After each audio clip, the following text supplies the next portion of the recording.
What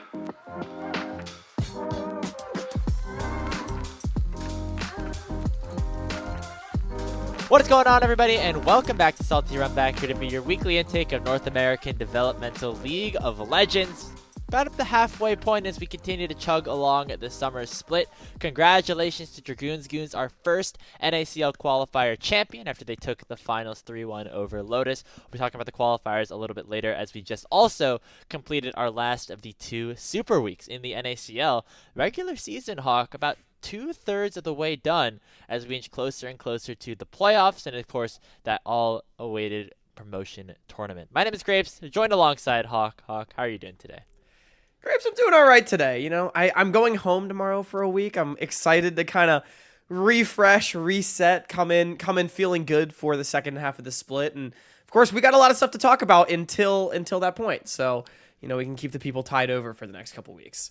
Yeah, we had the week off this week, which I guess this goes into our next announcement, which is that, no qualifiers this weekend, as this is the 1 week that decided to take a break. I think, honestly, pretty cool, as it allows for some tryouts to open up, as well as, opportunities for other players to get onto teams, so there's not an immediate rush to roster lock.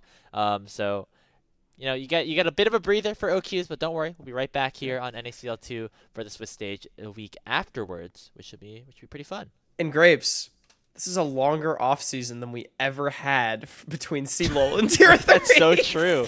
Yeah, we literally have a whole week off. That's never happened before this year. Yeah, I mean, straight from CLOL playoffs, like regional playoffs, into top 32, into summer split. So now, take a deep breath. That's nice. Hey, you're actually just going on a little vacation. I'm going on vacation. I'm going to be going to the beach, celebrating my mom's birthday. If it's not clear to everyone, by the way, we're not going to have an episode next week as a result. So, yeah, sorry, but we are, well, at least I don't know about you, Grapes. I am going to thoroughly enjoy my week off as such.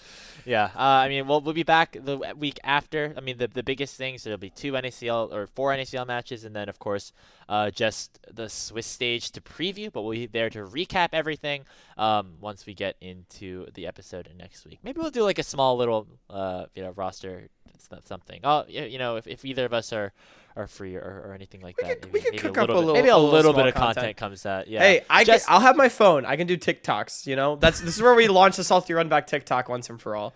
Oh God, yeah. I mean, we already did, that's a whole nother can of worms. Oh this even editing this, it takes like an hour of my day, and it's like, oh, that's like, I did something productive today, and then like doing like a big edit on like a 2-minute production, a 2-minute short form production.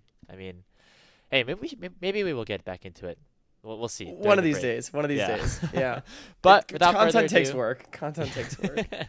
We're doing it here, which is the biggest thing. But let's jump into our headlines today.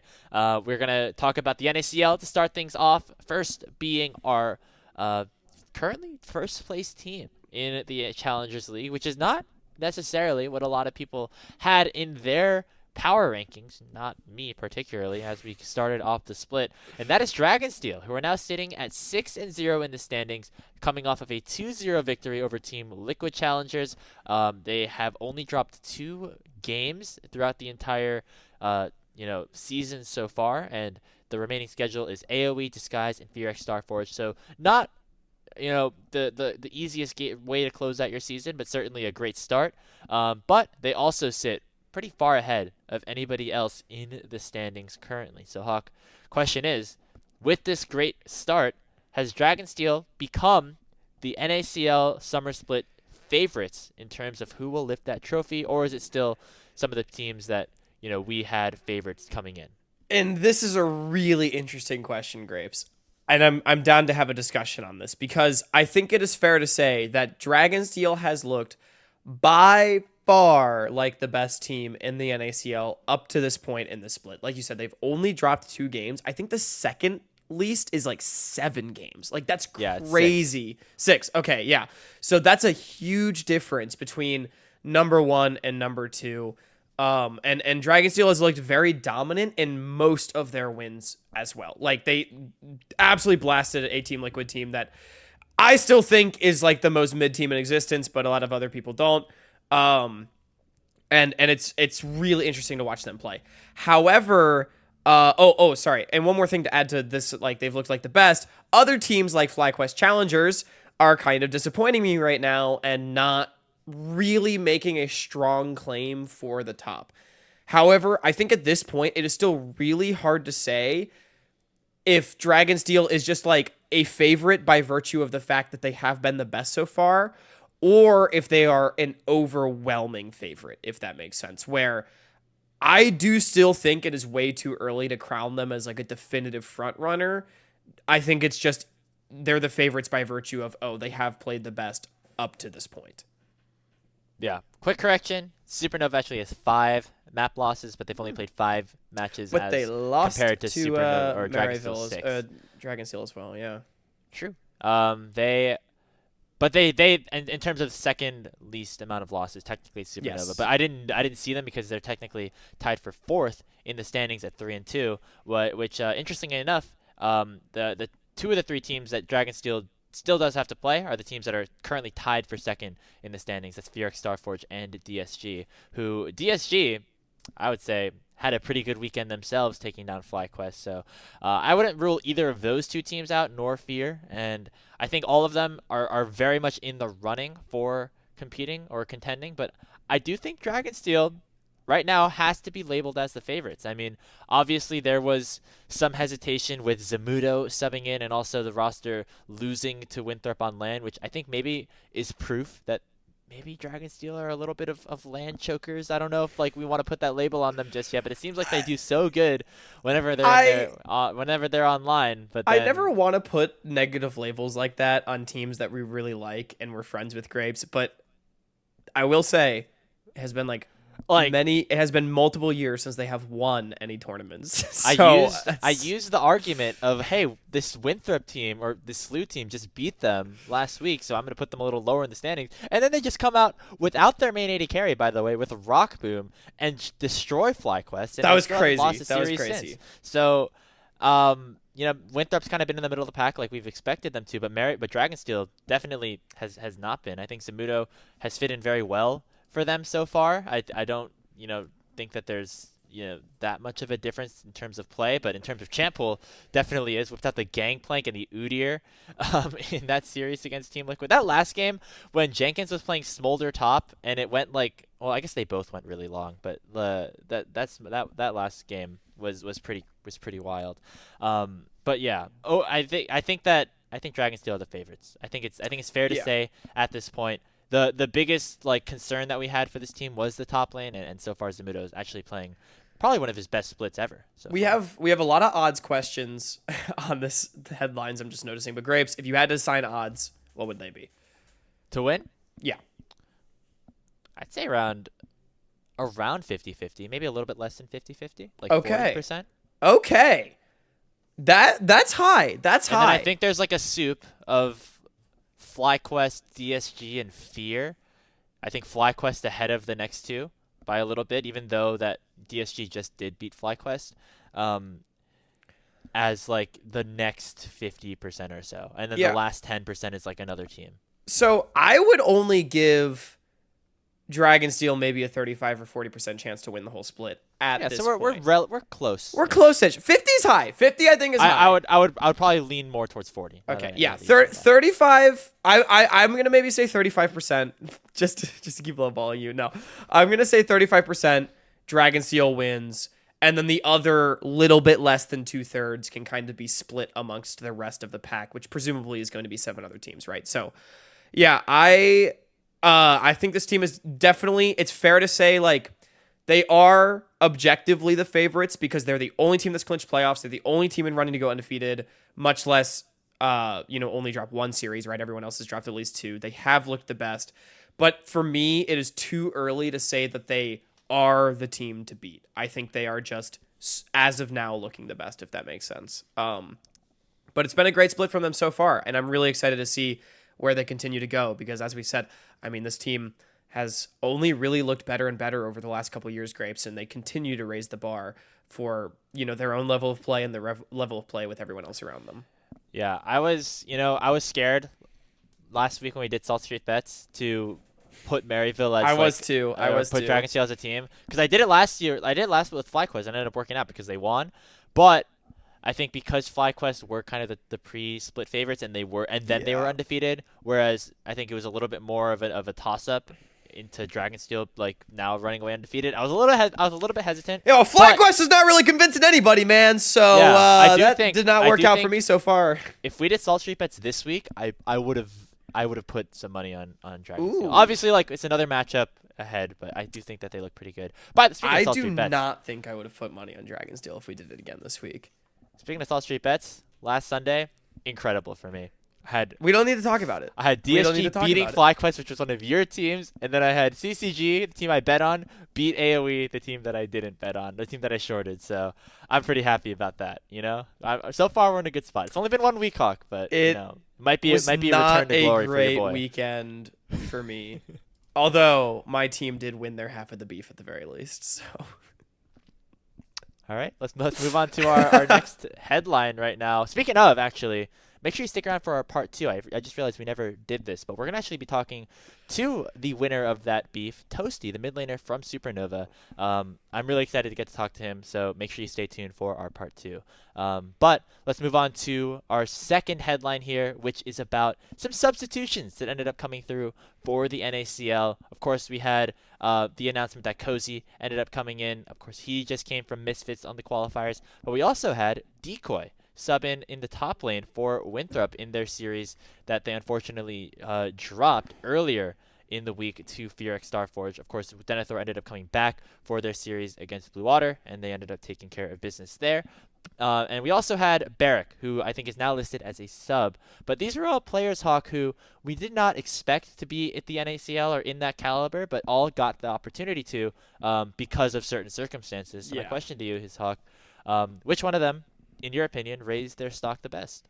So first of all, it's really funny to me that Sluwoo has all the subs at their disposal except for top lane. So they had to get Decoy to come in. I think Denethor was at a wedding or something. So shout out Denethor. He wasn't benched or, doing anything. He was just personal stuff.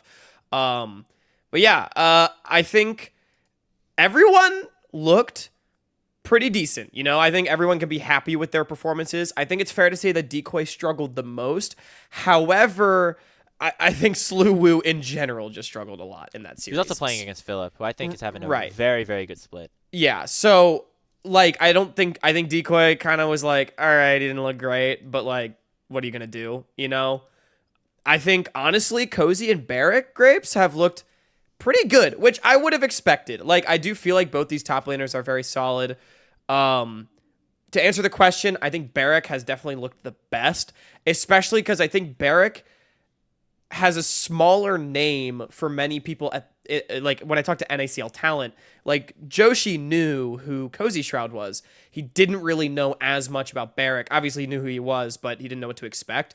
And so I think, the talent and the people I've talked to at the NACL level were very impressed by Barrick's play. And I know Grapes, this is a player we've been excited about saying maybe he can play at this level. And I think he kind of proved it a little bit with his weekend on AoE. Yeah, I know he's been waiting for that opportunity for a while, so glad that he got that opportunity. I think it was 2 weeks actually that he got to play. Yeah, he played against Fear, Winthrop, and DSG. So just not this last weekend. You're right. The previous 2. Ended up taking 3 wins. I think his one of his Rumble games, his first game, really, even though it was a loss to Fear, I believe it was I remember I messaged Deserex and Beatdown a little bit about this player, and then after that first game or something, they messaged me back yo, this kid's pretty good, and I thought that was cool. Hey, AoE got 3 of their 5 game wins with Barrick starting. Yeah, wow, that's pretty crazy. And they've had 2 other top laners. So yeah, this guy I really like, big carry player. So is Cozy as well, and was able to kind of have enough hands to make it in that tournament. I thought that was pretty impressive of him.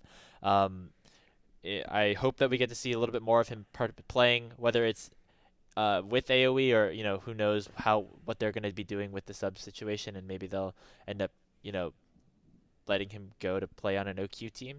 I don't exactly know what their strategy is with those 2 guys. Yeah. Cozy, I think, also is pretty fun. The matchup of Crimson Riven versus Cozy Akali was a like we all kind of should have seen it coming, and then it happened, and then Cozy kind of proved why he has the name Cozy Shroud, which I think is funny because I feel like there were times in quals where he locked the Akali and it didn't do as well. So good for him. Yeah, I think Cozy has been a player, Grapes, that we've known for sort of up and down performances in the past, where he really can be that big carry top laner, make incredible performances, and then there's some games where I feel like he's just kind of irrelevant. I honestly feel like we saw that a little bit this past weekend. He did have the big Akali game. I'm still excited to see Cozy play. Like, I do hold this player in high regard. I think he's one of the better top laners that we have in Tier 3, regardless of what roster he's playing on, which speaks to his pedigree. So, yeah, I think Cozy can be happy as well. And I'm happy that he's getting a shot at the next level. But I think for me, as far as, like, potential Tier 2 offers moving forward, especially Grapes, I don't think we've had the most impressive split from top laners so far in Tier 3. I think Barrick is really doing a lot to raise his stock. Yeah, and even though we have a lot of other top laners that we think are good players, like Dragoon at that level, or basically anybody who is in the top 4 for OQs, which we'll talk about in a little bit, that maybe in our heads are quote unquote more deserving to make it to that level. Obviously, like, because of being on an OQ team, you're not going to just ditch your OQ team to go sub for NACL for a little bit, but sometimes all you need is a little bit of exposure and a little bit of opportunity on the biggest stage to prove yourself. I think we saw that with a player like APA on the LCS stage, where even though we didn't necessarily think that he was the most deserving to maybe to be put on that LCS stage in terms of promotion, or like, we thought maybe he needed a little bit more time. He ended up just fucking showing up on the stage, and then now he's just a mainstay on some guys are LCS, born to one of the win best LCS championships, and they players. got that mentality, man. Like, that's Exactly. all I'm gonna say. Yeah. So I'm glad that these guys get their opportunities. And it's always good when we see some qualifier players get their chance on the stages. So Yeah. excited for all of them, and wishing at least success either in OQs or in the NACL, wherever they end up playing for the rest of the split. Yeah, absolutely. We can keep it moving, though, to our third headline. Something a little bit different. It's like almost a half part two, Grapes. We got our 90, 50, 10 predictions for the remainder of the NACL split, because we are about halfway through, maybe a little over halfway through, but of course, playoffs coming up. We are halfway through the qualifiers. So yeah, we figured it'd be fun to sort of, similar to Salt Street Bets, do some more predicting, more putting our money where our mouth is with some 90, 50, 10s. Grapes, maybe we could go back and forth on our 90s, our 50s, and our 10s. Okay, I should have given this a little bit more thought. I definitely did not. Okay. My 90% is that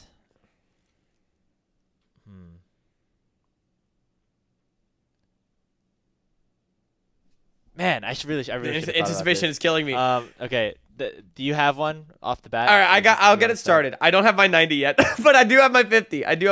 Okay. Probably kind of an easy one, again, to talk about Dragonsteel again. 50% chance that Dragonsteel finishes the split undefeated. They have 3 more series remaining. Their series, their remaining schedule is actually pretty challenging. They have AoE, which should be a win, but then they have Disguise and Fear X Starforge. So 50% chance that Dragonsteel wins out 9-0 on the split.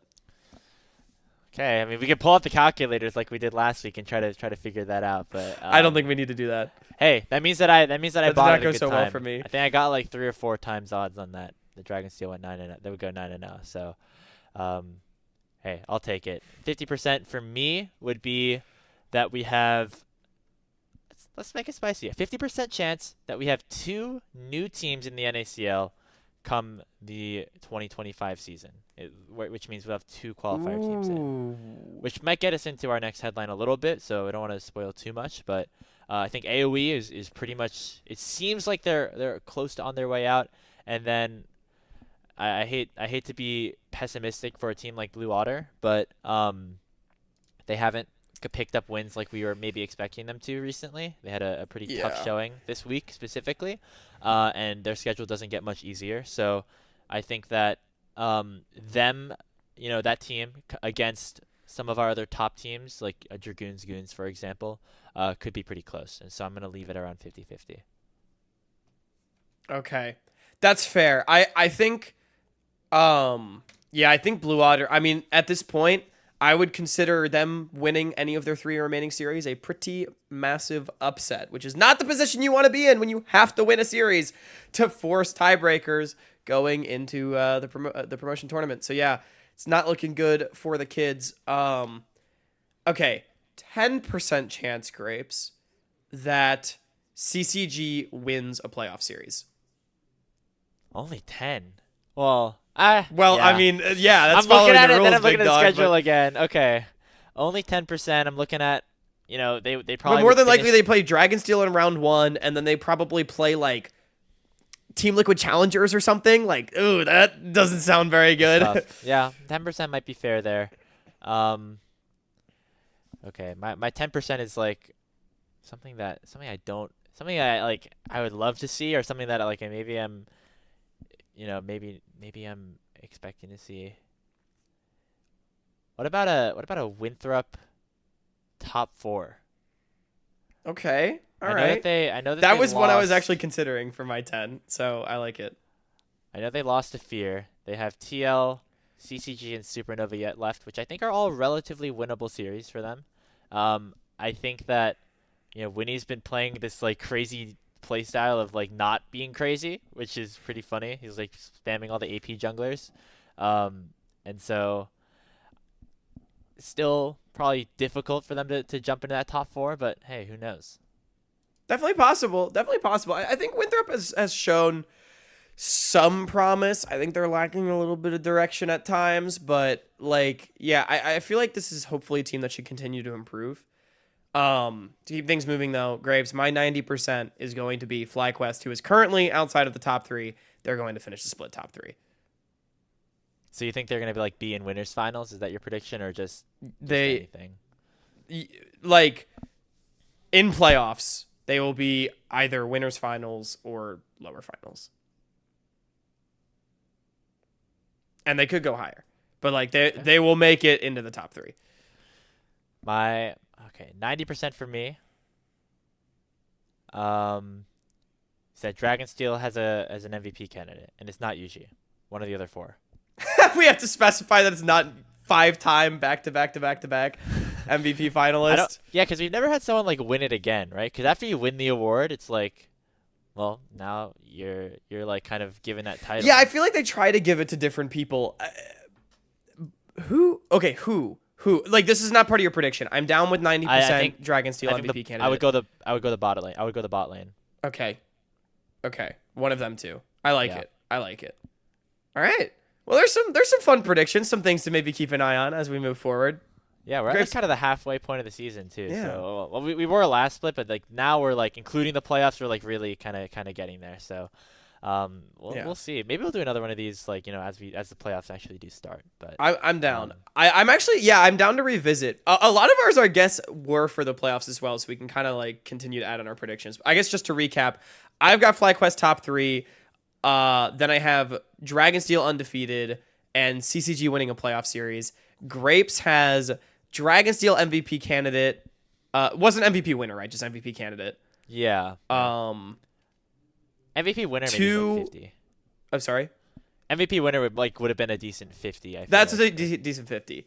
Okay. So yeah, Dragonsteel MVP candidate. You have two qualifier teams promoting, and Winthrop top 4. But we can keep things trucking along as we move towards our aforementioned odds of promotion. Grapes, you said you have 2 teams promoting into the NACL. So let's break it down a little bit for the people. If you had to assign odds to each of our top 4 qualifier teams at this current moment, which are Dragoons, Goons, Lotus, Pulsar, and the Ducky Getters, what percentage chance would you give them each of promoting into the NACL? Not just making the promotion tournament, but playing in the NACL in 2025.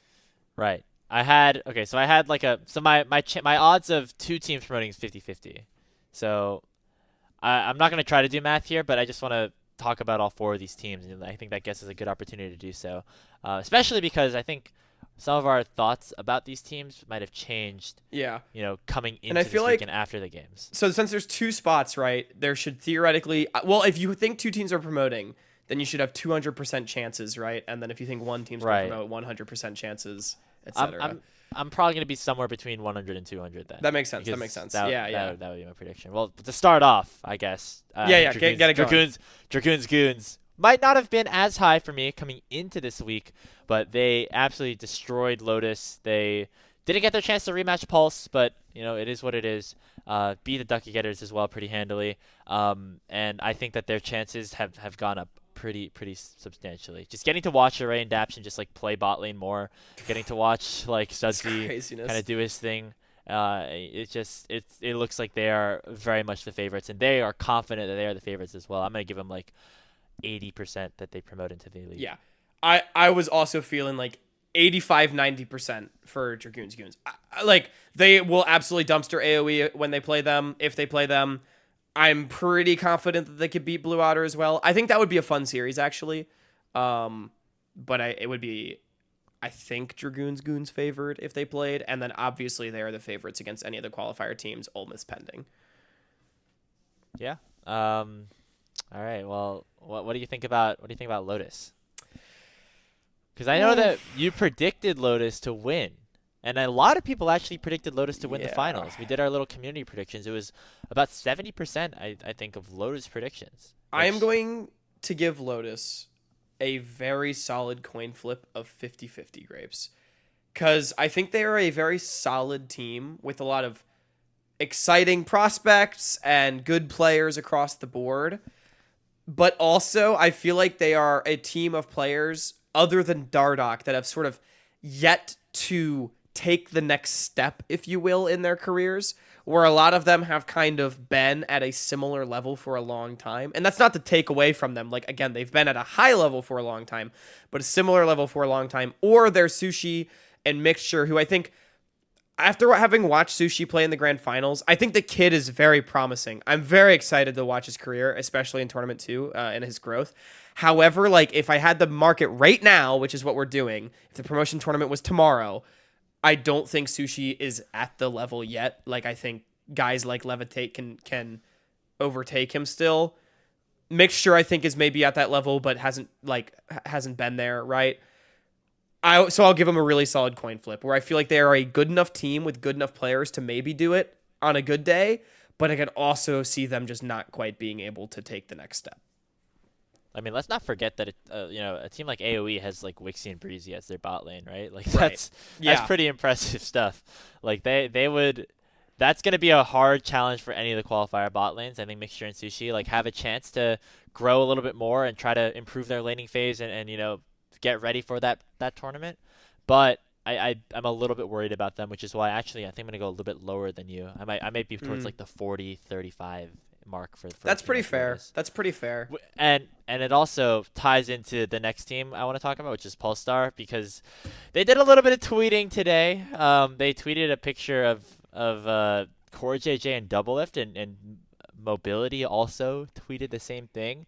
Now, not to speculate anything, but if Mobility's coming in, I do think Prismal was played very well, but that just makes me very excited. I don't know. So Prismal Mobility would be a pretty high bot lane. Like that, I don't know what exactly is happening, or if Prismal is going to play support, if it's going to be Clarice, but I think either of those is definitely a possibility right now.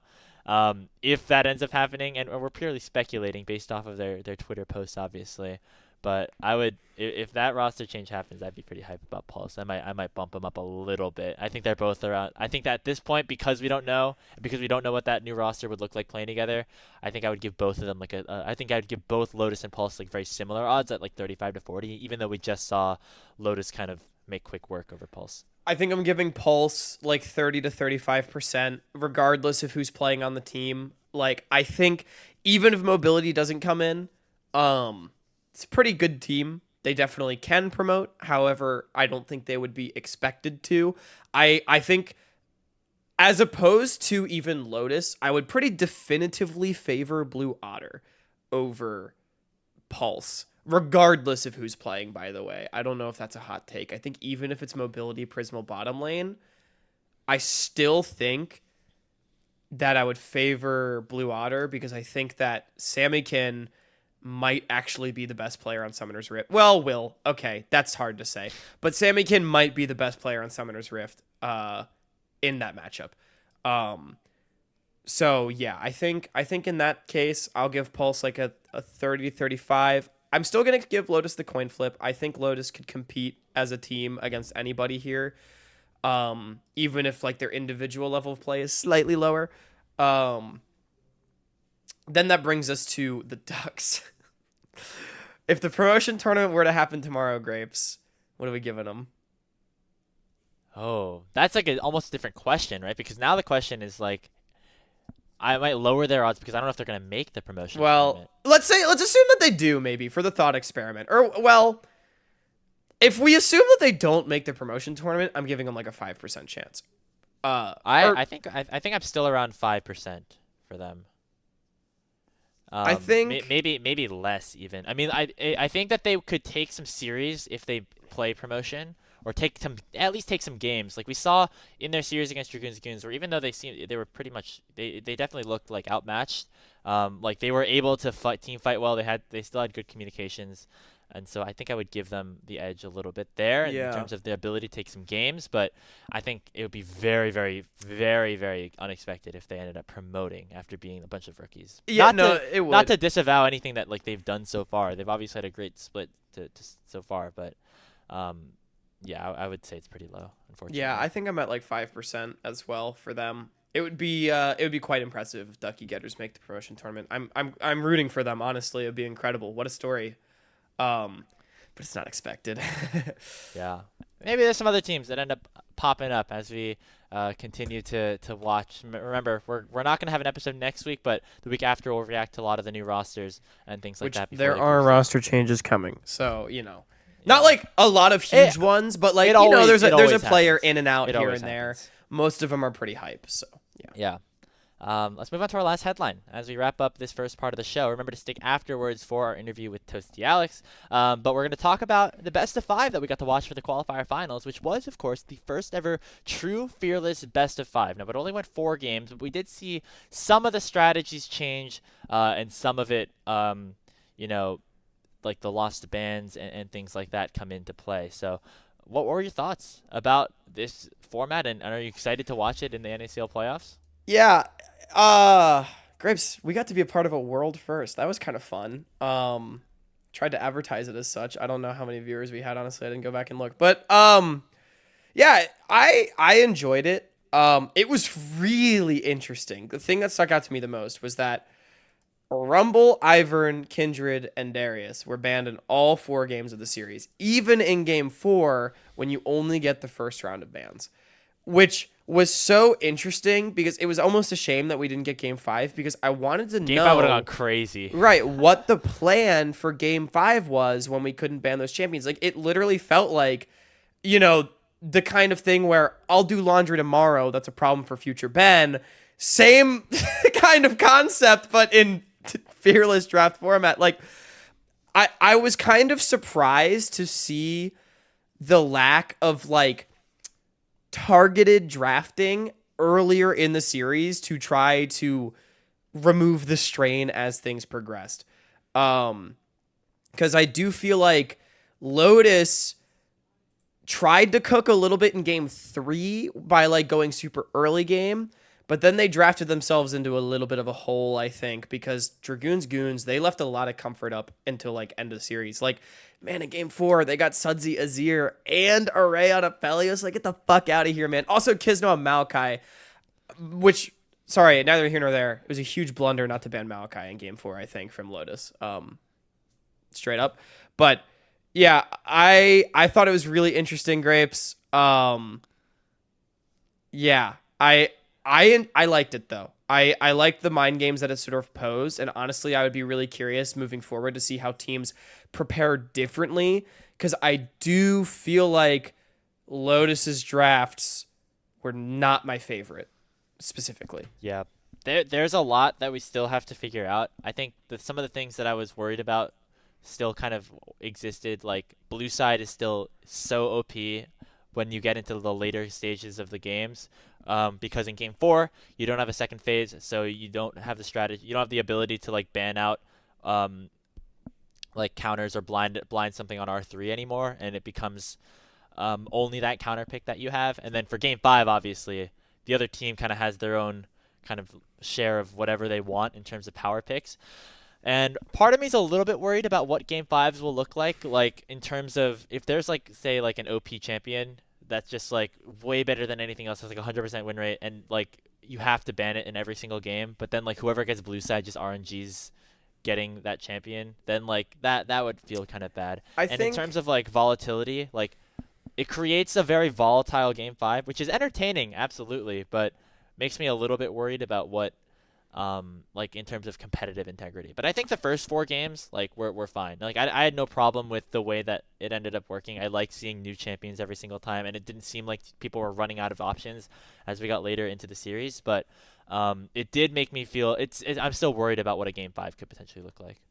I'm not, because I think, especially at our level, and this includes tier 2, at our level of play, the prevalence of everyone having pocket picks is always going to, I think, relatively outweigh OPs. Like, for example, Rumble getting permabanned away by Dragoon's Goons, right? Maybe they go blue side Game 5 and they just slam down Rumble, but then they're not getting their Darius or their Kindred guaranteed. That kind of thing, you know? Yeah. So I think I think it'll be fine. I honestly was really impressed. Like, even though I think some of the drafts weren't great from, say, Lotus, and that got them into trouble at the end of the series, I didn't feel like they ran out of things to play at all, you know? Which was really good to see. Like, I feel like there were still really clear ideas and win conditions. And my favorite draft of the entire series was Game 2, where Lotus totally cooked something to really specifically counter what Dragoon's Goons was running. And that was really cool. That's the kind of thing I think I expect to see more earlier in the series, when good things are getting banned away. Instead of just picking meta picks, pick something a little bit different to kind of preserve picks throughout the series and try to sneak a win. And that was like a really cool draft theory from Lotus there. Like, yeah, I liked how every game it seemed like there was like a different play style that they were going for, and things like that. And I think that gets opened up with True Fearless. And so, again, I'm a little bit worried about what happens Game 5 when we just get all those OPs coming out, and like how that might, like, you know, how it looks so different than the first 4, for instance. But I think overall it's still a good just format. cook a counter. I think we just that is true. We are gonna have to just see kind of how it goes. I don't remember if NACL playoffs. I think the playoffs for NACL will begin before the next OQ finals. So that means that you'll be able to see what happens in I those believe best of so. first. Yeah. I do. The last thing I want to say, and then I know we're kind of going long, before we get into our Toasty interview, the last thing I want to say on the True Fearless is I do think, after having watched the best of 5 on Sunday, I think it is a blunder to plan on banning a champion every game. I feel like if you cannot come up with a counter for something, you're cooked. Like Dragoon Darius. I know you don't want to give that over, right? But like, try to come up with something that you can play into it, and then just give it over like game 1. That is my theory. They did I think there was a couple of games where they banned it in the second phase, which like I can understand. Like if you're gonna, like, it wasn't like they were banning it first phase every single time, not even giving them the chance. Because maybe if Dragoon's Goons like slammed it B1, then they would have an answer to it and be able to build a comp around it. And I think that's like a strategy that Lotus are maybe looking for, but obviously that never ended up. Only game where it was not banned first phase was game 1, but Dragoon blind picked Jax on like B2. So okay, so never mind. Yeah. But so maybe that was the idea from Lotus, but then they went back to banning it, which is like why it's kind of weird to me. But maybe, I don't know, maybe then they're feeling the pressure of we're down 1-0, we don't want to go down 2-0. No idea. But yeah, I feel like if you know that something is OP and going to be played, or that something is a pocket pick and going to be played, you have to spend your prep time that coming week trying to find a solution for the problem. You cannot rely on banning it or stealing the pick away. But definitely agree, and you know, we'll continue to watch as we progress throughout the summer split. But I think overall, fan of the format, excited to watch more of it. It was fun. Yeah. But that's gonna do it for our headlines today. Went a little bit long, but I think we got a lot of good topics down. We're going to send it on over to our part 2. We're talking to the mid laner of Supernova, Toasty Alex. We are joined here today by the mid laner of Supernova, and in his rookie split of the NACL. Toasty, Toasty, how are you doing today? Thank you so much for tuning in, or for joining us, I should say, on this episode of Salty Runback. How's it been? Yeah, I'm doing good. I'm happy to be on Salty Runback. Love the podcast. I'm glad you're a fan. You know, Grapes thanking you for tuning in, knowing that I guess you were a fan. Yeah, you know, I knew you were a fan. Obviously. I do try and tune into like every Wow. update. Wow. Dude, every Every time upload. players tell us they listen, it still brings a smile to my face. Appreciate that a lot. And seriously, thank you for joining. It's been a minute since we got to talk. I feel like we got to talk a little bit at like the trick or treat tournament that we held in like October. Yeah, I remember that. Yeah. Yeah, but it's been a minute, so it's good to see you again, my friend. I guess before we get into like all the hard-hitting questions, I mean, you know, vibes so far this split, you know, how are we feeling? How are things going in the NACL first year up there? I mean, it's pretty good. I think like on Fear we had like a bit of issues, and we were like here and there. We like honestly like we didn't really show that we could really win it all, but I think with this team this time around, like we do have the potential to like really go far. So I think it's good vibes, and the team's nice, and I'm learning a lot, and I think yeah, it's pretty good. You guys just Love played it. against Blue Otter. I know that the two social media managers were definitely very excited for that game. It was a money match, so congratulations on the win there. But as a player, like getting to watch all the back and forth that you see like on Twitter and things like that, do you guys get into that at all, or are you like excited to play against them any more than just like a normal game, or is it kind of just business as usual? It was kind of business as usual. It was kind of more like we would just post the tweets in team chat and just be like, dude, what is going on? Like we're like, what are these people doing? What are these people saying? Like I have no clue what's going on. We're just screaming, you know, like we Yeah. Don't worry, we were saying the same thing. we had no clue what's going on. But it was like we didn't expect too much out of Blue Otter, so we didn't like, you know, like we didn't feel the need to be having this beef on Twitter, you know. Yeah, It's kind of business as usual. I'm glad you guys were able to at least, you know, defend the honor. But yeah, that Yeah. we're with you. I know Sammykin as well has mentioned that, you know, he considers you a little bit of a rival. You guys were kind of the two like prospects coming out of like combines and stuff at the end of last year before Mhm. the first NACL split this last spring. Was it any fun going to go against him? Do you have any thoughts for Sammykin, or also just business as I usual? mean, honestly, like I told him afterwards, like I added him and we talked a bit. But like before, I feel like, well, I didn't tell him this, but before, I feel like I didn't really have much expectation from him. Like I was like, oh, he's just a Zoe player. He's like still a Q. And then when he was rising up in OQ, like I never really played against him that much because I was on my fear split. So I was like kind of pleasantly surprised like how he was playing and like how he's like grown as a player. So I just told him like, yeah, you played really well, like well played, bro. And then like recently I've been inting, so yeah, I was just surprised by like how well he played.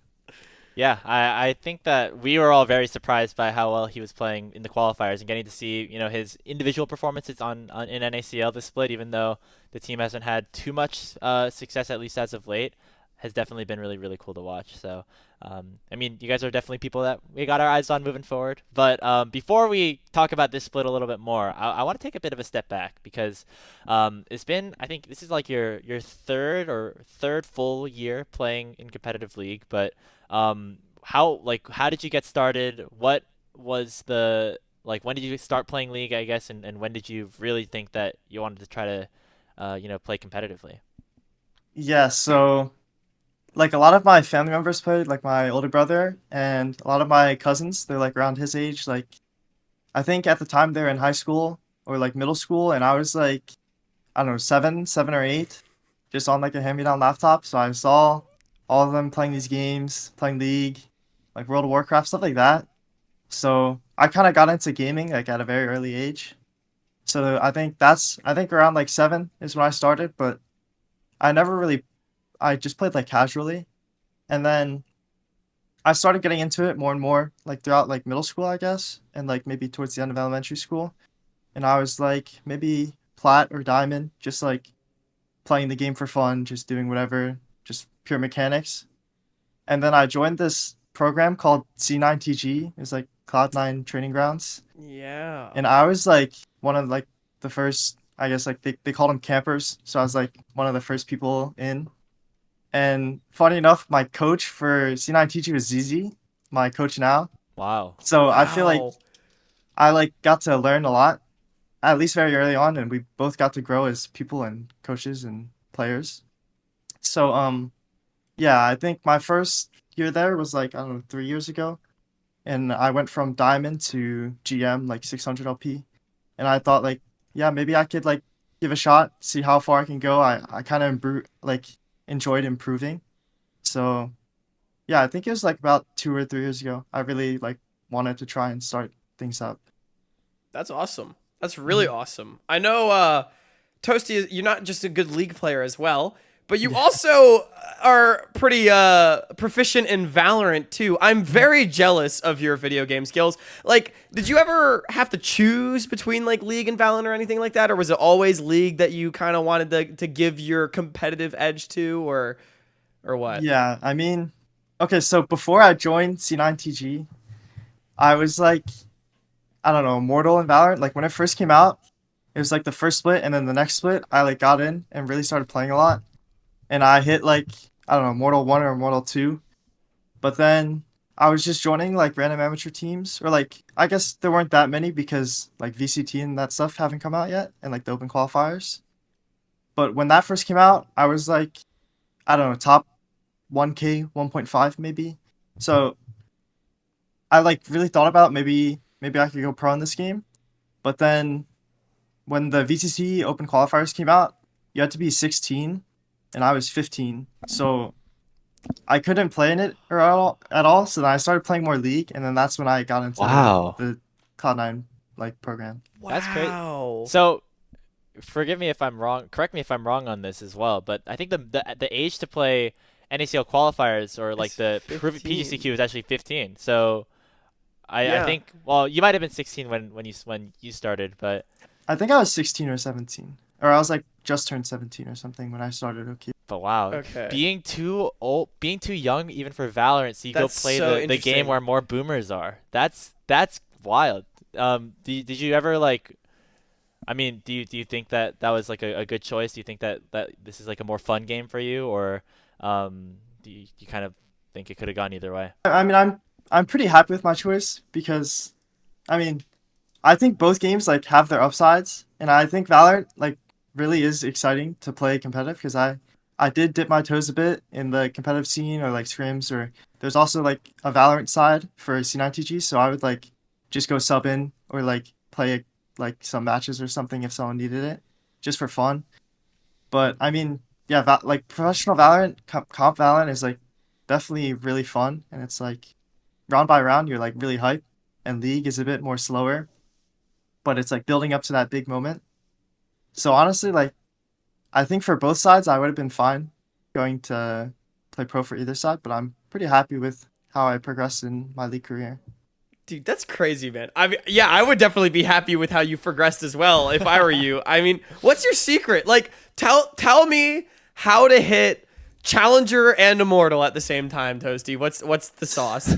I mean, I think I've just always been a person that like just likes improving and just like likes to learn different mechanics and just play a variety of games. Like I also grew up playing CS:GO, and I was like, I don't know, I think I was just purely mechanics and just running around just shooting people, and I was like, I think I was like DMG or like MG. It was something like slightly high, but not like really Okay. up there. But I was just like a 12-year-old just like playing games, just shooting people. So that's like kind of where I got more of my Valorant mechanics. So when that first came out, like I didn't have to learn it from the bare Right. bones. So I feel like it was like easier to get into. Man, C9 training grounds. I feel like that's always something that I like kind of knew was going on when I was just getting started, but didn't really. Are there any other players that are like in the NACL or like around that level right now that you remember playing against back then? Not really playing against. There's some people like maybe in the OQ scene, but I don't know if they're still playing. They were like, I think XU was a coach for C9TG, Okay. and then Diamond made some guest appearances. like for like either events or like some like coaching stuff, because they were both on C9 at the time. But I mean, other than that, I don't really know. Yeah, Mm. I'm not gonna lie. I remember like seeing those streams go live and like tune in. It's like, oh, like these guys, yeah, like they're diamond, they're plat, they're things like that. And I was like, these guys are garbage, And now I know that one of them was you, and like they improved. So hey, Toasty's shout out to C9 for he's the success ended up story. working out. Yeah, success Yeah. story from C9 Training Grounds. After that year though, ended up going over to a little team called Wildcard Gaming, or a little organization called Wildcard, who were even in the NACL as of last year. But they had like a really intense ecosystem where I think there was like 4 different teams that were playing. They had these big tryouts and things like that. What was that like as like your first ever competitive experience? Like who like reached out to you and how did that all work out? I think I think I originally entered through like when they're like posts on Twitter and there's like the Google form and you just have to fill it out and then they just invite you through Discord. I think it was Wow. more of that angle, if I remember correctly, because it's kind of a while ago, so I'm not sure. But I just remember like just playing in like the lower tier tryouts and just trying my best, like playing how I kind of knew, because at the time I was a bit of a noob. I was pretty bad. So yeah, I think I made like their Dev A roster at first. And it was like Boil the Oil, like some like familiar OQ names around. Yeah.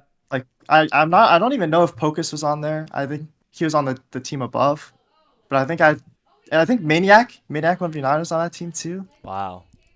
So many names, and it's just like I think at some point the next split I just moved up to the next roster, and that was the roster I played OQs with Yeah. like Pocus and Rapid and Jeremy. Yeah, that So team yeah, was fire. Wildcard Aces, that 2022 was a fun spring. team. Yeah, Toasty, did you know that to this day, that is the lowest seeded team to ever make top 8 at a really, qualifier? that's that's kind of sick. Yeah, I Yep. mean, when I look back at my team and I just like look at the players, look at the names compared to other people, and like my experience, and like I knew I was shit. Like I look back and I know I'm trash on that team, and I just see how far we went. I just like I can't help but like giggle. Like it's just like funny. It's like stupid funny that we made it that far. Yeah, I don't know. I remember like there were a couple of games that you went like 20, like you had like 15 kills or something. I was like, who is this 16-year-old playing Syndra? Like he was like not 11-0 in this game. Like I've never heard of before. And hey, like that I remember that like and like to this day, and I like those games kind of still stick with me, especially even like when you got signed to Fear for your first split of NACL. So like that's really cool. We're what was it like being a part of Wildcard? Like, were you interacting with the other teams? Because I know that players like like Alorum and Griffin were also like in that space at the time. And like, what was that like situation like? Were you interacting a lot with them, or was it more just being part of the same organization?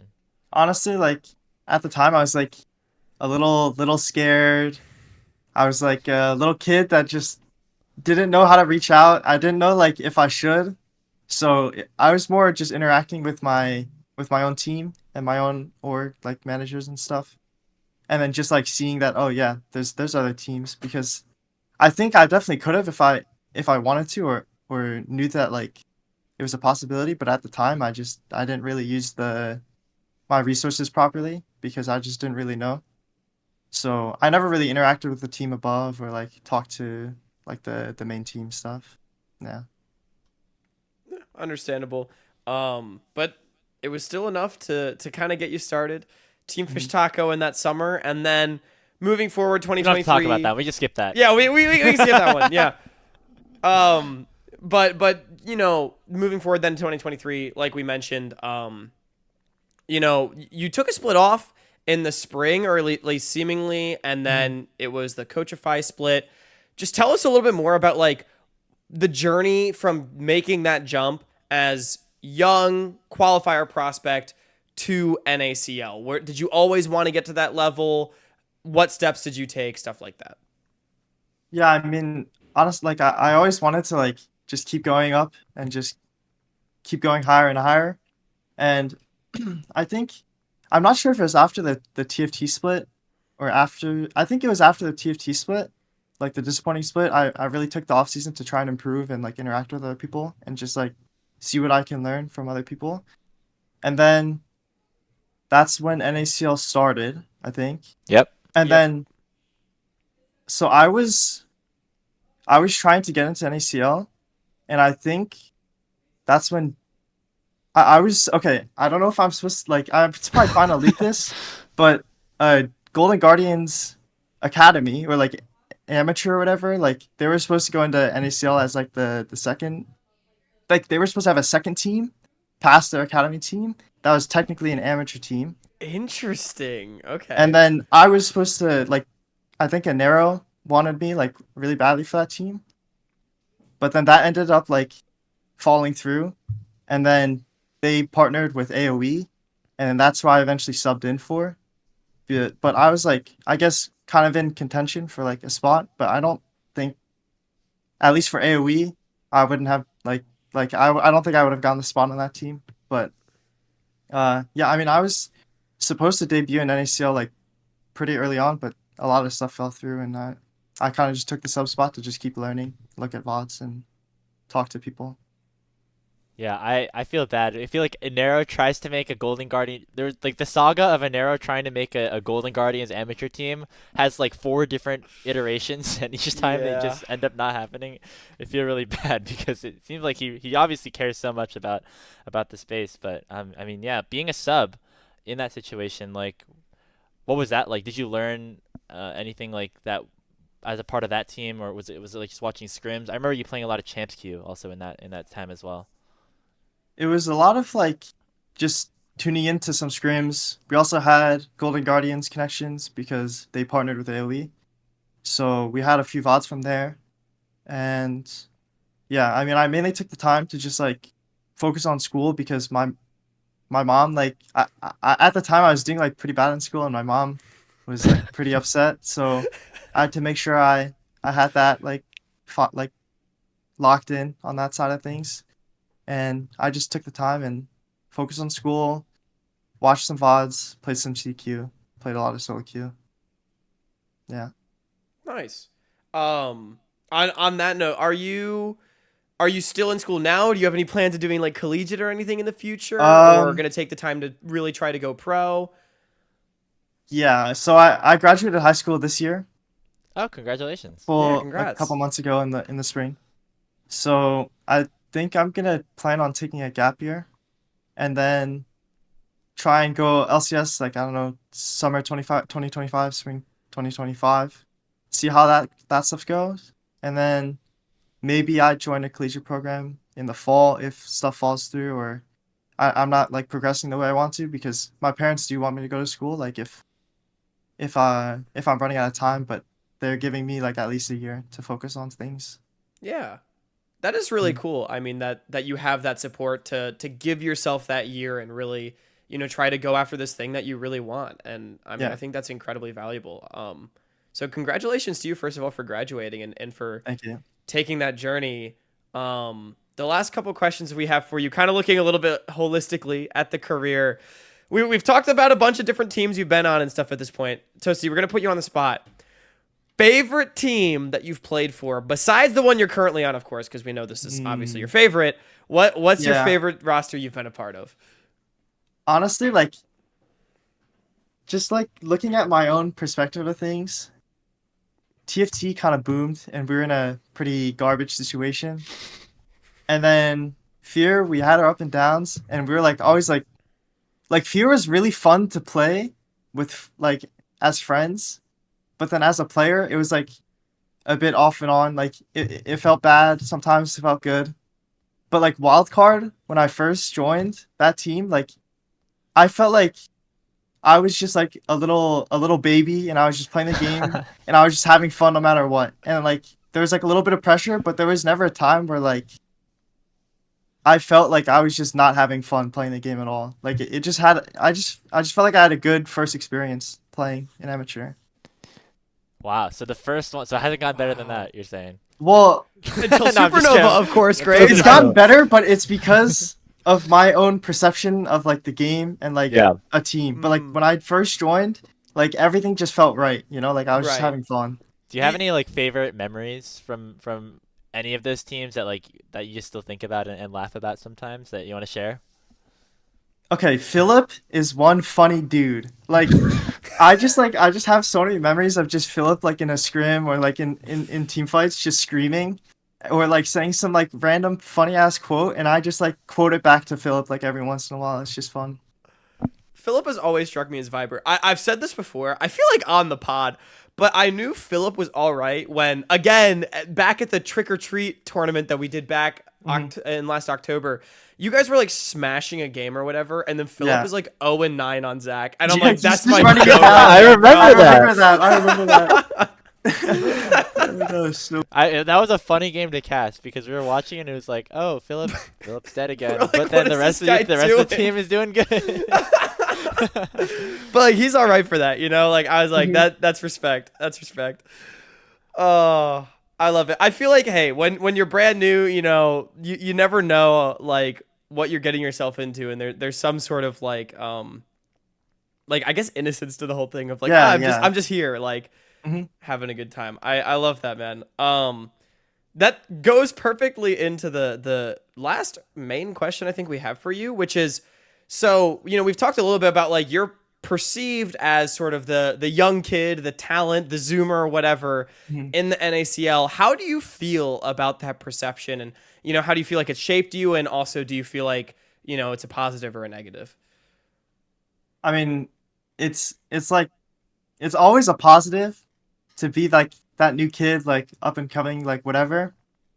Like I see like all these other, like I guess successful people already that like also have that spot, like that kind of narrative. Like I guess like Masu, Jojo, like Danny, like these people that like have this narrative, like it always seems like they're more successful than I guess other people who've just like I guess APA like never really had that like up and coming narrative. Like he's always been like, oh, this experienced guy, like he's always been around. But I mean, I guess he found success through that through that as well. But yeah, I mean, being up and coming like person or like player, it feels good. I guess I've always had in the back of my mind that I guess I'm kind of young relative to other people, so that's always like a step in the right direction. And I feel like I have a lot of time personally because like I think like I'm really pushing myself and like going all in to this, and I am not on like a time clock where like, yeah, I'm giving myself 1 year like or else I'm done or stuff like that. Like I feel like being new just has a lot of upside to gaming and like going pro. Yeah, I definitely, I mean, definitely see that argument a lot of the time. And you know, being a fast riser, I think always helps. And actually, we were talking about this on the earlier part of our episode as well, where we were saying sometimes the only thing you need is just a little bit of exposure, a little bit of time playing on that big stage, and you get to prove yourself. I think you definitely have been able to do that so far. I mean, real quick before we head on to a little game that we have prepared, what's it been like on Supernova so far? Are you guys do you feel like this is like a team that you think can do pretty well, or any immediate goals for this split? Yeah, I mean, I've said this before in interviews, and I think I said it towards the start of the interview, but like I think our team has the potential to be like really really good, and I really do think we could like win it all, and we can go to Brazil and stuff. That's definitely like the main goal. I forgot about that. That's the main goal. Like we all want to go to the LAN, and we all want to get top 2. I Of course, love we it. want to win the entire thing, but like going to the LAN is just kind of like a cherry on top. So that's You like know- that's our primary goal. I would love if you guys got Mordekaiser ulted and sent to Brazil. That would be so cool. Yeah. Yeah. Well, Toasty, I'm really excited for that. I think you guys have a good shot as well. Not to, you know, put Grapes down or anything, but I have money riding on this. This guy's not a Okay. believer. I saw So- the prop bets you got. Yeah. Yeah. I remember. Hawk I've got got you some guys stocks one in up. Grapes was he wasn't confident. I don't understand. He's a hater, Why weren't bro. you He's a confident? hater. I mean, to be fair, I was only allowed we made the agreement to only put money on different teams, and he did his all first. So he picked Supernova But first. I got the best teams. Nice excuse, bro. Nice- I was definitely thinking about you guys, I will Hmm. say. But hey, I got my picks are doing pretty well so far, so I'm happy about that. DSG beat FlyQuest, so that's pretty good. That was that's pretty good for unfortunate me. But yeah, that can take us into actually our next little segment. We got a little game for you, Toasty. You can check your Discord screen share right now as well, as we have a little something popped up. So your name obviously is Toasty, which is one of the best, most basic, standard, classic breakfast foods of all time. And so what we're gonna do here, we're gonna go through all 10 NACL mid laners, and you are gonna have to pick a breakfast food that you most associate with each of them. We got a ton of different options. We got a lot of breakfast foods for Breakfast, the most important meal of the day. Mid lane, arguably one of the most important roles in League of Legends. And so, first of all, are you like a big breakfast fan? Why is your name Toasty? Okay, I guess I have to do the origin of my name. So when I first started gaming, I was like super young, and I didn't know what to make that my IGN. Like, my older brother's like, dude, what do you want your name to be? And I'm like, I don't care, just pick me whatever. So I'm like part Cambodian from my dad's side, and my family hangs out like with my mom's side more, definitely. So technically I'm like, they all had this joke that I was like kind of darker. Like I was definitely darker skinned compared to them, because they're all like full Chinese and I'm like Chinese Cambodian. So Wow. my brother's like, why don't we just name you Toasty Alex? So yeah, that's where I came from. Not from breakfast food. Wow. Yeah. That's a Kinda sick. crazy origin story, It's honestly. crazy. Yeah, it's crazy. That's like, it's so funny too. You had us all fooled. I I thought feel you were like- just a big fan of toasted bread with butter. I don't really eat breakfast that much, I'm not gonna lie. Wow. Oh wow. So we planned all this. We just totally threw a dart at the wall and Hey, missed. I you're feel like still- you're Toasty still Alex got is to kind of help us out. an iconic name too, even without Yeah. knowing that. Like that's Just had to Okay. stick with it, never name change. yeah. Well, we're gonna yes and this anyway. We're gonna become breakfast eaters here today. We naturally had I to love give you breakfast. toast. We're gonna embrace the fake branding here. Okay. Are there any like main breakfast food metas that are sticking out to you right now? Like anyone that we just have to get out of the way? I don't even know. Okay, I feel like. Wow, I don't. All right, if you're struggling, I got one to start. Okay. So I think a very very solid breakfast food, something that gets you full. You at the start of the day, it's convenient. It's a breakfast burrito, right? You got all the things in there inside that tortilla. Got some cheese, got some eggs, some bacon even. But it's got everything, right? I feel like that's like Spyrax, because he's very hearty, very solid, but then also just like kind of does a little bit of everything. What do you think? I do like that a lot. Unless he's on Ezreal. Then I don't know. He might not even be a food. Okay. That's Wow. crazy. We But let's move on. came up with I do like that a lot. we came up with a BM one. If you do want it Okay. for anything, Okay. Spyrax's Ezreal perhaps is the leftover pizza. Yeah. Like the cold pizza that's still on the kitchen table when you wake up in the Like a morning. cold coffee on Ezreal. He's just like he's not even a food. It's just Not like, you ice, gotta get but it done. cold. Okay, I see. I love it. That's so funny. Oh my god. All right. I also have one, and then maybe we can pass it over. So Okay. Let's hear it. someone that we've always talked about. I think actually a good friend of yours, if I'm not mistaken. Someone we've always talked about it being a kind of a Swiss Army knife, can play anything, can do anything. He is basically the everything guy of mid lane. I Yeah. feel like Shochi very much an everything bagel. Okay. Yeah, that's Yeah. pretty good. Yeah, I do like that. Yeah. All right. Yeah. All right, Bagel. we're gonna send it. Bagel, a great food. Also represents the 0 in the number of moves that he got against you in that bot episode. That was great. You kind of swept him. You kind of messed him up a little bit on that. You were dirty. Our shared Discord space, my IGN is still Shochi is a bot. He got 3-0. So I do not let him like move on from that. That's really funny. All right. Well, we got the everything bagel for Toasties, a little bit of everything, all-encompassing breakfast burrito for Spyrex. Toasties, is there anything else that's now calling your name? Okay, I think I'll go with Young. I think Young is like he's like okay, from what I know of him recently, because I guess I never played against him like with all these spicy picks, but he's like kind of like he's a bit boring with like what the champs he picks, and he kind of sticks to stuff he's like more comfortable on, like the Zir and stuff like that. So I'll like keep him with like a more basic, you know, just kind of good all around breakfast food. I'll give him some eggs probably. I like What it. what kind of eggs? Over easy, scrambled? Personally, I like mine with like I don't even know what it's called, but it's like still got the runny yolk, but the white is still cooked on the bottom. Yeah, over Over easy. easy, Then. yeah. Yeah, like a nice pan fried over easy egg. Yeah. All right. I like know, that. You mentioned the Azir. Azir also a bird. Birds lay eggs. Perfect. I think there was a stat also like last spring where Young like had like a insane win rate on Ezreal, and then like just DSG didn't do great on some of the other picks in the regular season.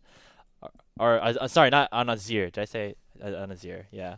I didn't mean Ezreal. I meant Azir. We don't need more bad I'm Ezreal still thinking mids. about. We I'm don't still need more thinking bad about Ezreal Spyrex. mids. Yeah. All right. Yeah. That's a solid one. That's yeah. good. Eggs, That's good. I like eggs that. are I like that. a very classic. Very Are classic you- breakfast food. Are you gonna fry them like an egg in NACL this split? Ooh, I just might. We'll see. I might just toast them. Oh. I like. Got it. Of course. Hmm. Okay. Great grapes. Are we gonna? Do we want to keep passing the torch? Oh. Okay. I gotta pick one now. Yeah. Let's see. Oh. Okay. Now it gets tough because I feel like all these mid laners. Yeah, we used They the all ones do that we similar both things. thought about beforehand. You all know. and- And you just. It's so hard to come up with these on the spot. I can't believe you guys almost made me do all of them. No. Yeah. We're gonna help. We were gonna help you. We were gonna help you the whole way. We're gonna help you the whole way. What about this? Let's give Samikin like bacon. It's an exciting breakfast food. It's very it's very popular, very exciting. But you can't have it just on its own. It's not completely solid, right? Like he's a rookie. He maybe needs some of his teammates to help back him up sometimes. I like that one. I I like like that that. one. All right, I got another one. Dark wings, chicken and waffles. All right, Okay. cause chickens have wings. Dark wings has No dark way. wings. That's great. But That was your reason? you need to add the waffles because it's a breakfast food. Okay. I mean, Toasty's got his because of his name, so I feel like it's a completely that is fair game true. here. I mean, That's you true. know, That's creative. I like that. yeah. Yeah, I feel like chicken and waffle is also something that like you have like every once in a while, and you're like, wow, that was really good. I feel like maybe the same for Dark Wings, you know? Yeah, Like, every every once in a while, Yeah. you watch him, he goes like 12-0 on Talia, and you're like, damn, this guy's a great mid laner. once every 3 years, Dark Wings has been the best mid laner in NA Dev. Yeah. All right. So we're more than halfway there. Is there anything else calling your name, Toasty, or we can keep thinking? I think I'm gonna go with Romer. Okay. Okay. And I'm gonna give him pancakes.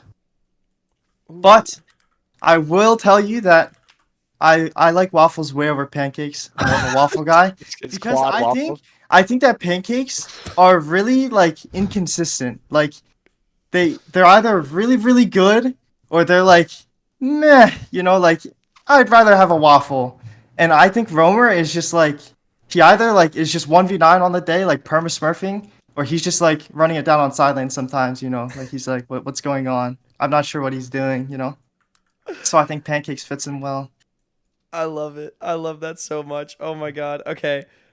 These are some pretty tasty looking pancakes. I hope that's all right. That's a good one. They Yeah. look real good actually. Those are some nice pancakes. Also, I'm not gonna let Grapes get away with what he said of is quad waffles. That was crazy out of pocket. Bro. So I mean, Quad maybe he's- waffles. Quad. maybe he's just too OP. He's just too OP to be on this lift. I love myself a good waffle. Quad is a waffle. Yeah. Love a good waffle. yeah, quad looked pretty good. I'm trying to remember now.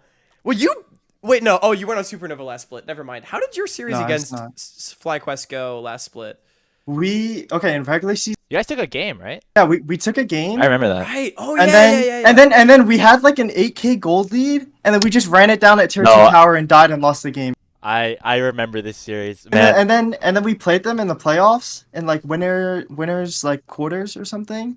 It was like after the first round, we played them in winners playoffs, and then we took another game off of them, and then just got stomped the other 2 games. So I don't know. We just I we do just remember so close. that feel series. like yeah we just choked against them. It's sad.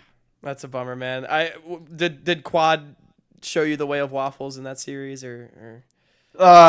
Definitely the first series because we played them really early on, and I actually got rolled. Like I was getting destroyed. But then I feel like in the playoffs I kind of held my own a bit more. Hey, Definitely, okay. definitely a bit more than the first series. So Hell yeah, that's what we like to hear. That's what we like to hear.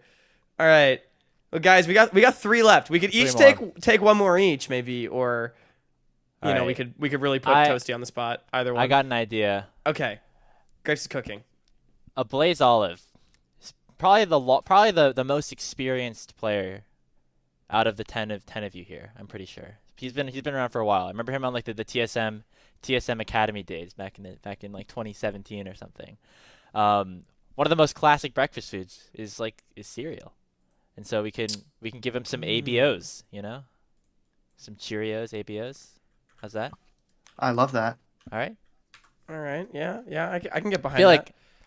like everyone has had cereal. I feel like it's like you'll have it when you're like a baby. You'll have it when you're older. It's always there. It's always classic. And you know, I think also maybe you rediscover it a little bit after. You know, like you can have like your rebellious periods where you're like, I hate cereal. I want like the real breakfast foods, and then you come back to it like when you're older, and you're like, man, that kind of those Cheerios kind of hit actually pretty well. And you know, Blaze Olive's come back after taking a little bit of Okay. time off. Yeah.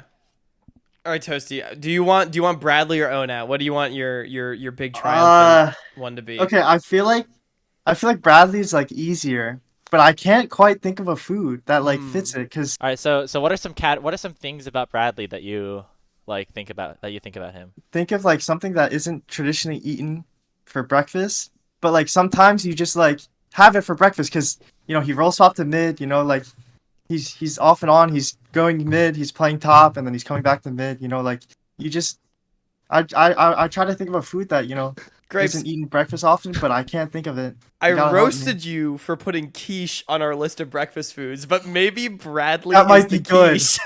Bradley might be a quiche. Do you eat quiches like for lunch and stuff? Is that a thing?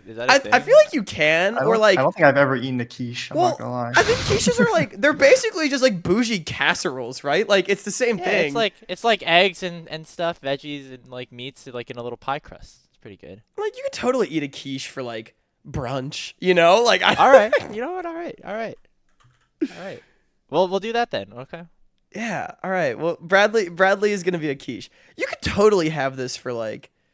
Hang on. I'm before I put the image on. I have a really important thing to Google.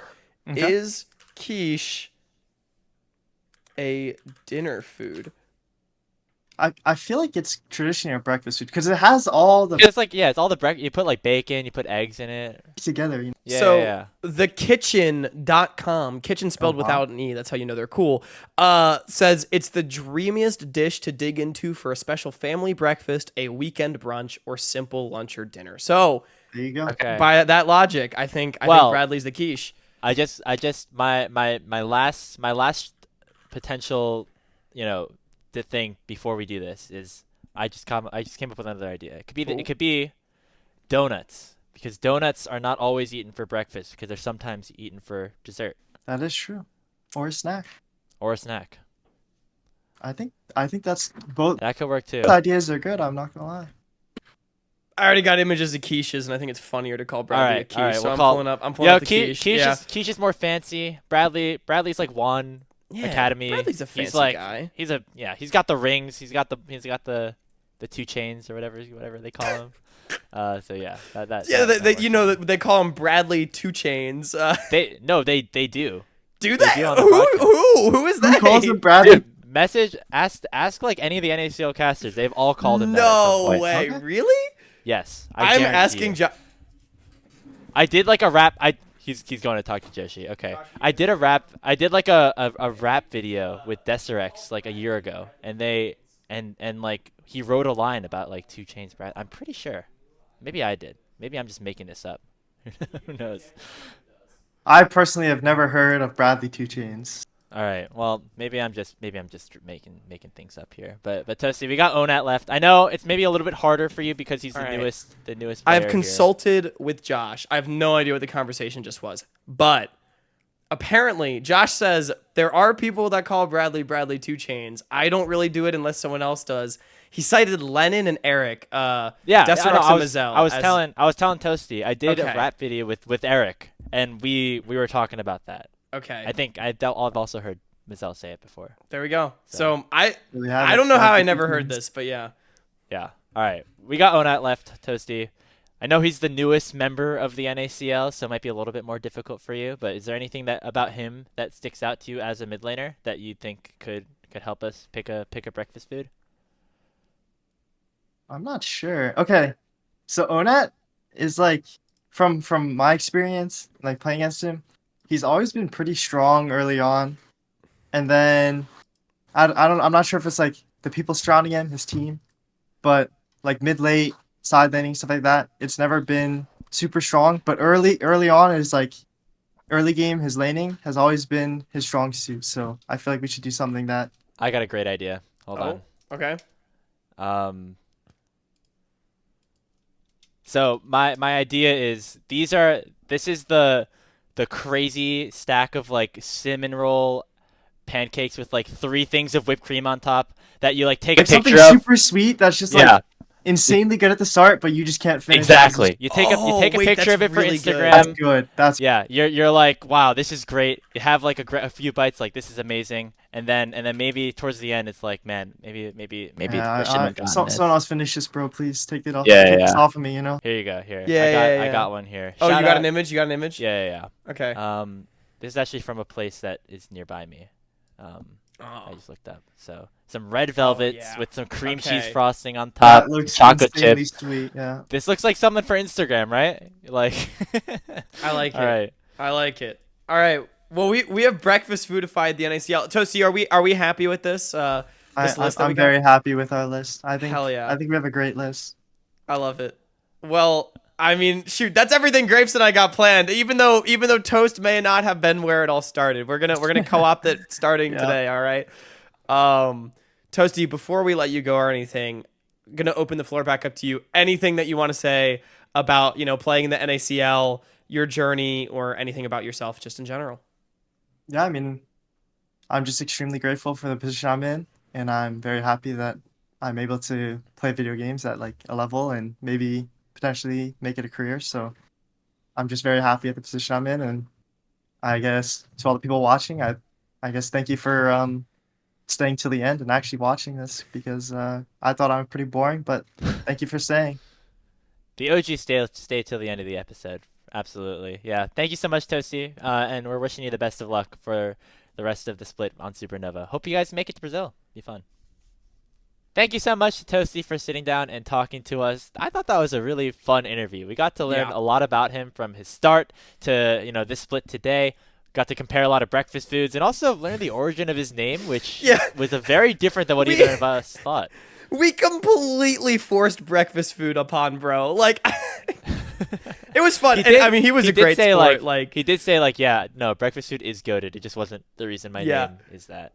It was just really funny. Like, I mean, Toasty is a great sport. Like, I really enjoyed getting to talk to him. Definitely a viber, like, which we already knew this, I feel like, but still, like, a nice guy. And I love how we pulled out this whole idea, and it was completely unrelated to anything.